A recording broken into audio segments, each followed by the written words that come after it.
Hi, it's Shadia, or Shadia, however you want to pronounce it.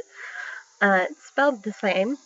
You can pronounce it phonetically, which is Shadia, which is S-H-A for Shah, D, D-I, Ya, Y-A, or you can pronounce it Shadia, which is how it is in Arabic. I really don't mind going by either, but I get a lot of people who mess up my name, so I say it all the time to you guys just as a reminder of who I am and how to say my name.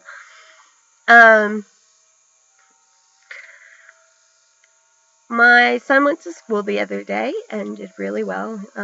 They only had one gripe, and that was he tried to climb up the slide.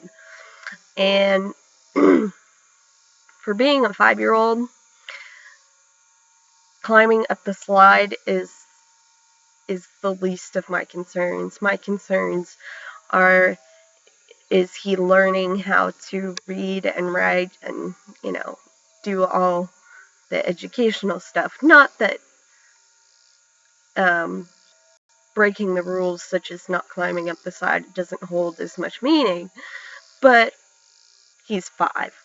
It's gonna happen because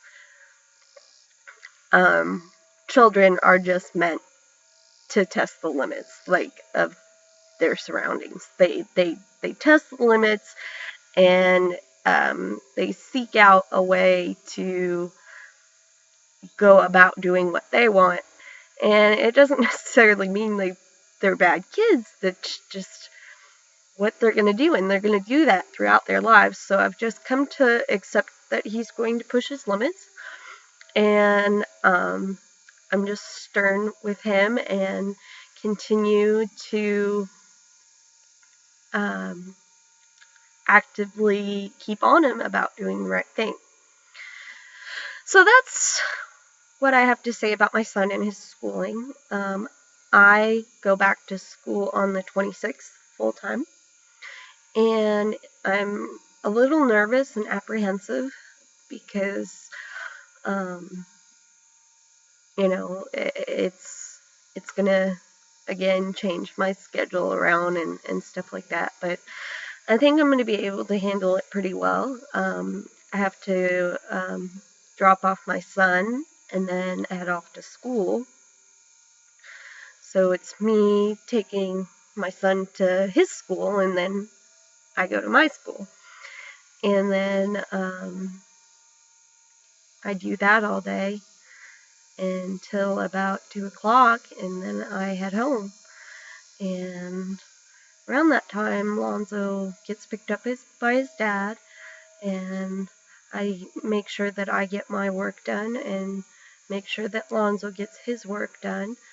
And Dustin my husband will cook dinner or something, or I'll cook dinner. It just depends on who has the time to do it, or who can make the time to do it.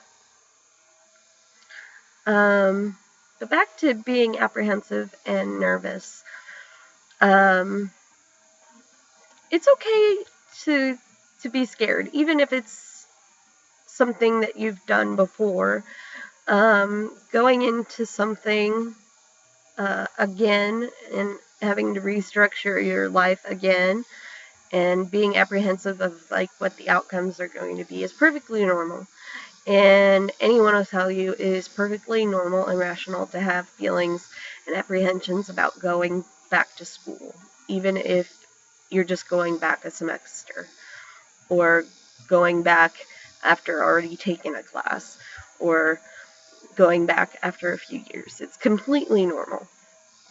So I don't think that I'm being rational in my fear of going back to school. I'm really looking forward to seeing the friends that I've made through school and the classes that I've been in and revisit them and just get to know them and have them experience the person that I am now, because before I became a Muslim again, I kind of was like, there's a higher power, but I don't believe in secular religion.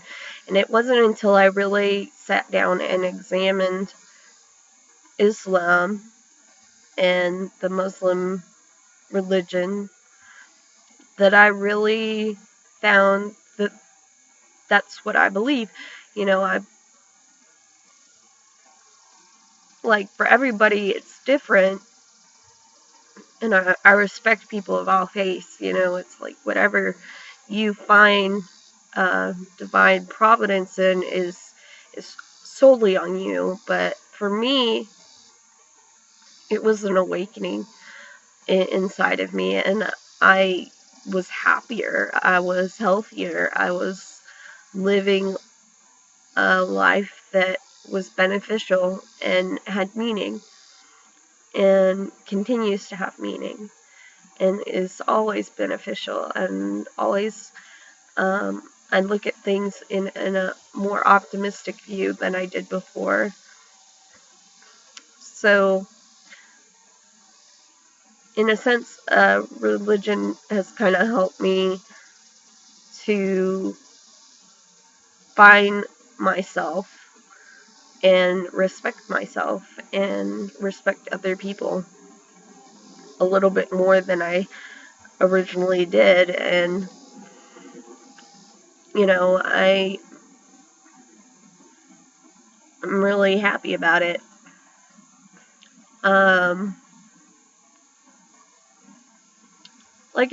Like I said, I don't really have much to talk about on a day-to-day basis. But I want people to know that going back to school is important if you want to do that. And I think that if you have that drive or desire, you should do that. You should go back to school. You should commit yourself to your goals of going back to school and getting that degree or getting that certification or whatever it is that you choose to do. Because knowledge is the true power. It's the ultimate truth, knowledge. And it won't come to you easy. You have to seek it out and you have to work for it. And a lot of people forget that life is work. It's a lot of work. It's a lot of work to get up out of bed and get dressed and get things ready and get on with the day and go to classes and sit through lectures and take notes and do homework and review your notes and study. All those things are work. And a lot of people, they work on top of that at a job. I'm very fortunate not to, but I worked really hard in the military to have that ability, that income that I get regularly, and I fought really hard for that even, so that I could go and live a life without worrying about money so much. And I'm really thankful that I did that. And, you know, with everything that you do in life, there's always going to be a certain amount of good and a certain amount of bad. But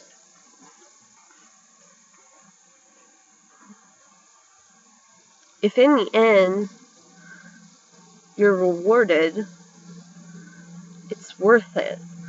Like, to me, my service was hard and trying and took a toll, but it was totally worth it. I met some really amazing people. I got to go to, like, new cities and states and meet new people and experience a diverse culture of human beings and human life that I never would have had I not joined the service. And I felt when I signed up that it was my calling from God. And I was a Christian at the time. And I felt like it was my calling from God to go and join the service. And so I did it. And in training, I ended up saving a girl's life. She was trying to commit suicide to get out of the military, and I told her that all she needed to do was to talk to somebody, and they would arrange that. And so she talked to the drill instructors and said that she needed to go and speak to the Navy clinic about some things, and they let her go. They let her go to the clinic, and she went to the clinic, and she explained what she was doing and why she was doing it, and they put her in the platoon to go home. Because there's a certain period of time where they have to, like, process you out. They can't just, like, put you on a plane and send you, because there's a lot of paperwork involved. Because when you join the military, you fill out a lot of paperwork signing up, stating that you're there to defend your country and to complete your service. So when you try and get out, you have to sign off that you did not complete that, and that you will take no accreditation for having such honor of being in the service. So, like, people who sign up and get out during training, they don't get anything from it. They don't get the GI Bill. They don't get the honor of being retired or anything like that. They just become regular citizens. And you know, she really wanted to go home, so I helped her to get home. And then, you know, years went on, and I met my husband, and you know, I had basically prayed and asked, like, my dad, if this is the man if I'm supposed to be with, like, give me a sign. And I got pregnant like that. So, clear indication that I was supposed to be with this guy. And, you know, we've had our trials and tribulations, and have gone through a lot. And I've hurt him, and he's hurt me, and we've kind of abused each other mentally and emotionally and physically. But in the end, we love each other, and we decided to work things out and get past all the bad stuff and all the negativity, and really get to the heart of our relationship and why it is that we cannot walk away. Outside of our son, why is it that we cannot walk away? And it was because nobody else would understand me and my issues, and nobody else would understand him and his issues. And I don't think of it as settling, because I lift him up when he's going down, and he lifts me up when I'm going down. We counterbalance one another. And I'm really thankful for that. And I'm really happy that the partner that I have in life, the husband that I married, is as understanding as he is, and as loving as he is, and he's a wonderful dad and a wonderful husband, and he works really hard to make sure that we're on the right track. And, you know, I try really hard and work really hard to be a good mom and a good wife, and to keep us on track too. But, like, without the other, I don't think either one of us would be happy. Like, we would feel like something is missing. And so, like, I would never give up on him, and he will never give up on me. And that's just what we've learned about one another. And, you know, I think that any healthy relationship has its ups and downs, but if you stick it out and raise each other up and work through things and push through the muck that life as a human being is, all the superficial stuff, if you push through all of that, you push through all the financial strife, you push through all the misogynist, patriarchal, whateverness, you push through all that and become partners, true partners, where each other is equal to, like, each of you is equal to the other. You will find that you will be happy. But you have to communicate how you're feeling. You have to communicate what's going on in here and in here. Because if you don't communicate what's going on in here and in here, you're not seeing your partner as equal to you. And, you know,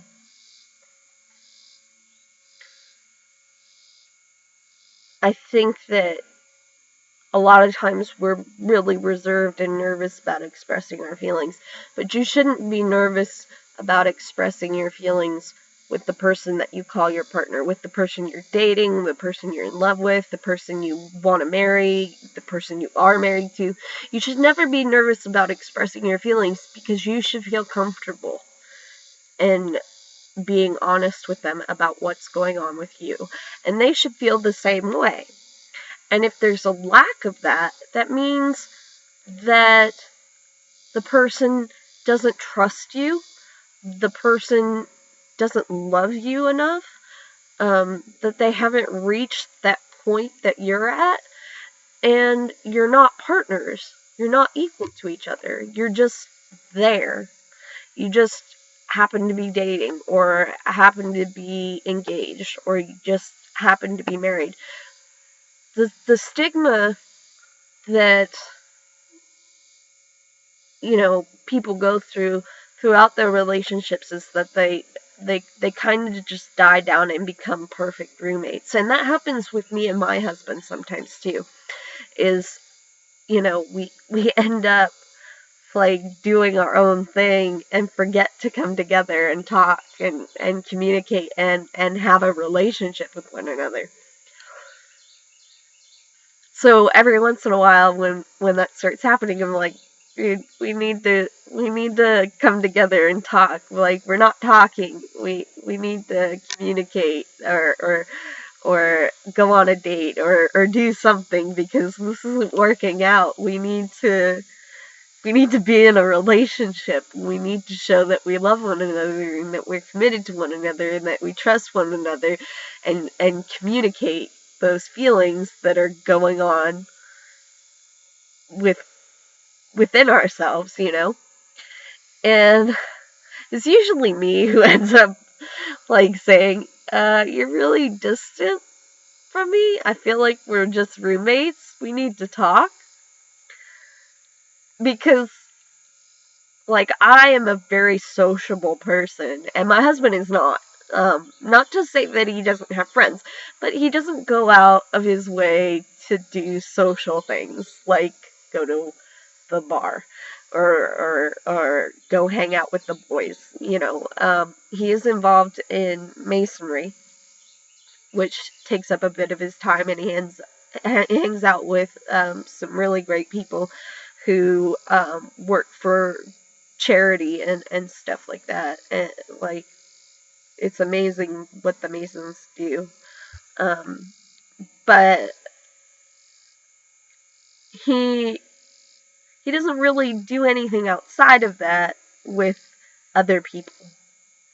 So it's just me, and it's just him. So it's like, how is it that we can live in the same house and not talk to each other for like a month or so? Is beyond me. It just happens, especially when we're both in school, because I'll get caught up in doing assignments and stuff, and he'll get caught up in doing his assignments and stuff, and we'll just be like, forget it. Like there just isn't enough time. So I think it's a party to both of us doing the wrong thing, not talking. But even when we are really busy, we try and make time for one another. Just to say, like, how our day is, or what's going on with Lonzo, or whatever. Sometimes we talk about absolutely nothing of consequence, but we just spend time together. And that's really important. So, I guess this video has turned out to be about relationships and how to communicate more with your significant other, your partner, and how that basically affects what kind of relationship you really have. I remember me and Dustin, before we even got engaged, or right after we got engaged, we went to this marriage counseling kind of class. And they had this thing called the floor.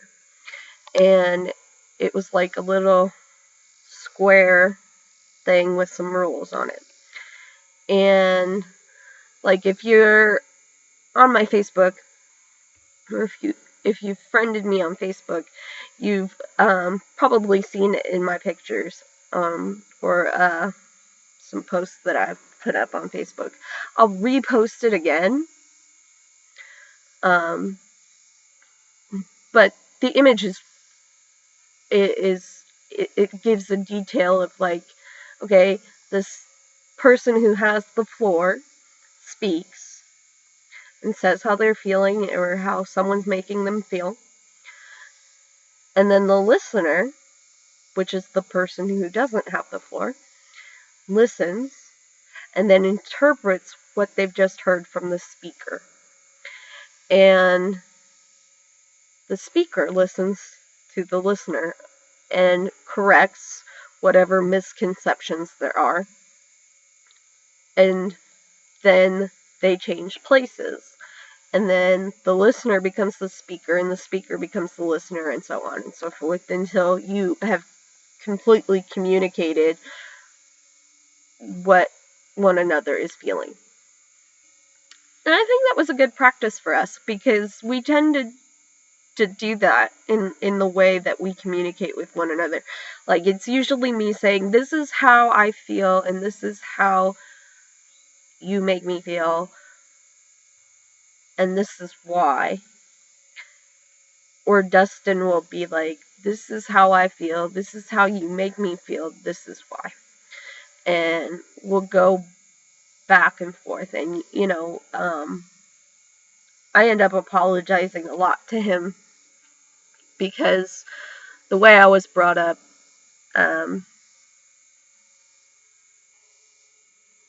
and raised, it's really hard to not be right about everything.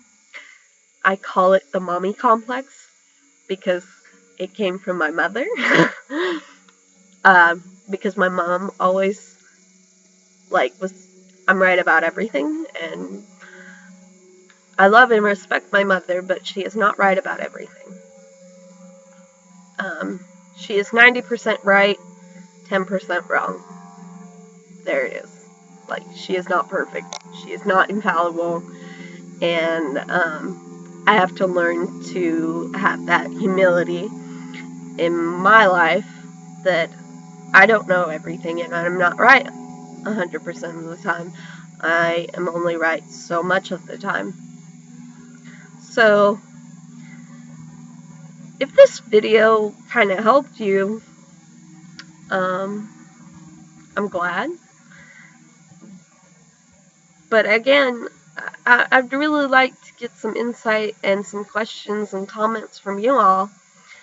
I have some new subscribers, and I've had a lot of views, but I really want to push getting some commentary, because the more people talk about these videos and communicate with me, like what they want to hear, what they want to know, the easier it is for me to speak to you all and to get a conversation started. And today it ended up being a conversation about relationships, and I think that's partly because one of my subscribers is kind of going through some stuff involving relationships, and you know, I can completely understand where that person is coming from. And so maybe this video will help her in further relationships, or help you further your relationships and better understand what it is you're looking for. But until next time, see you later. Have a good day and stay watching.